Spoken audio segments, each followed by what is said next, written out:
Magandang hapon, narito na ang pinakahuli sa lagay na ating panahon ngayong araw ng Tuesday, March 18, 2025.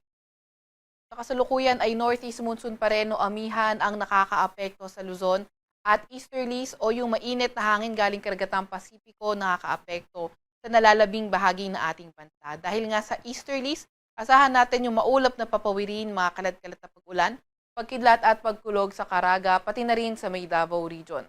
Samantalang northeast monsoon naman yung magdadala ng maulap na papawirin na may mga pag-ulan sa Apayao, Cagayan Valley, Aurora, Quezon, pati na rin sa may Bicol region. Kaya ingat lalo na sa mga inuulan noong mga nakaraang araw pa sa mga banta ng pagbaha o hindi kaya pagguho ng lupa.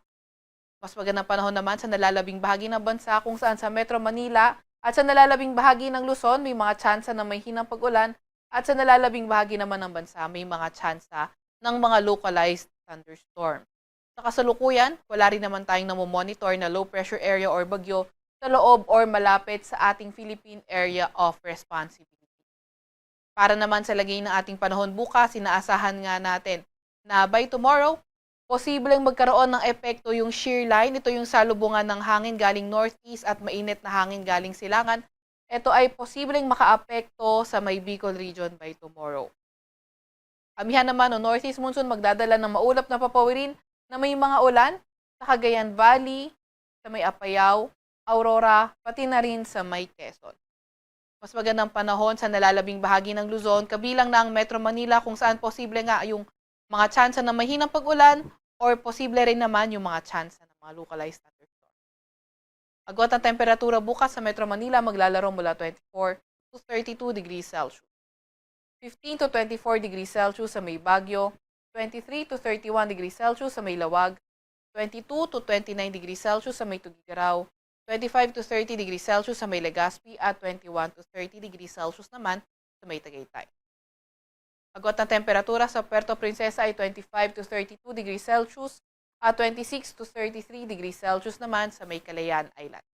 Para naman sa lagay ng panahon bukas sa may Visayas at Mindanao, inaasahan nga natin mostly sa silangang bahagi ng Visayas, pati na rin sa may gitnang bahagi ng Visayas, kabilang na nga ang Caraga at Davao region, posible na maging maulan starting tomorrow po.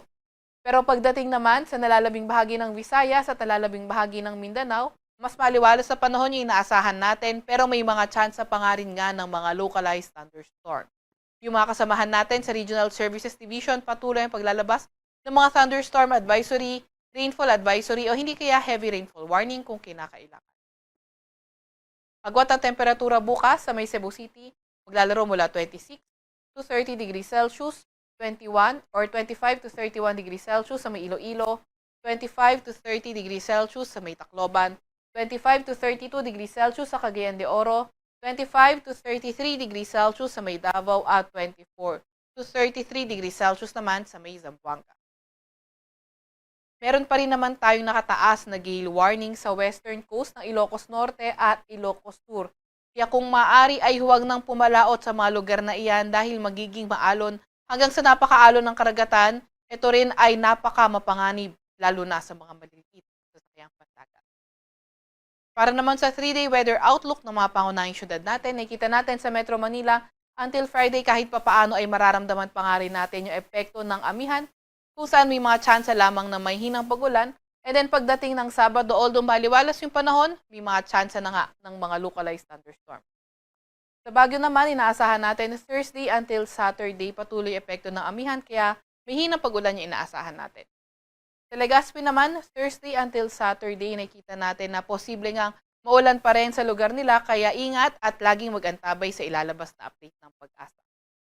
Agwat ng temperatura sa Metro Manila maglalaro mula 23 to 31 degrees Celsius, 15 to 24 degrees Celsius sa may Baguio, at 25 to 30 degrees Celsius naman sa may Legazpi.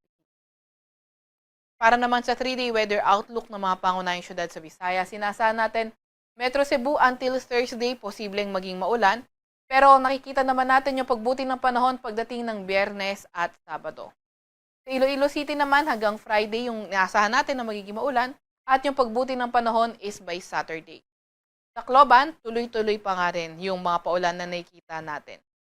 Sa Metro Cebu, pinakamataas na temperatura ay 31 degrees Celsius. 25 to 31 degrees Celsius sa may Iloilo City, at 25 to 30 degrees Celsius naman sa may Tacloban City. Para naman sa mga pangunahing syudad sa Mindanao area, Metro Davao at Cagayan de Oro City, naasahan natin Thursday until Saturday magpapatuloy ang fair weather conditions with chances of localized thunderstorms. Pero sa may Zamboanga City, posibleng maging maulan ng Thursday. Pero pagdating naman ng Friday at Saturday, magandang panahon na inaasahan natin. Pero may mga tsansa pa rin ng mga localized thunderstorm. Pinakamataas sa temperatura sa Metro Davao ay 33 degrees Celsius. 24 to 31 degrees Celsius sa may Cagayan de Oro City at 24 to 33 degrees Celsius sa may Zamboanga City. Sa Kalakang, Maynila, ang araw ay lulubog ng 6:07 ng gabi at sisikat bukas ng 6:01 ng umaga. Huwag magpapahuli sa update ng Pag-asa, i-follow at i-like ang aming X at Facebook account, DOST_Pag-asa. Mag-subscribe din sa aming YouTube channel, DOST-Pag-asa Weather Report. At para sa mas detalyadong impormasyon, bisitahin na aming website, pag-asa.dost.gov.ph. At yan nga muna ang pinakahuli sa lagay na ating panahon. Mula sa Weather Forecasting Center ng Pag-asa, Veronica C. Torres.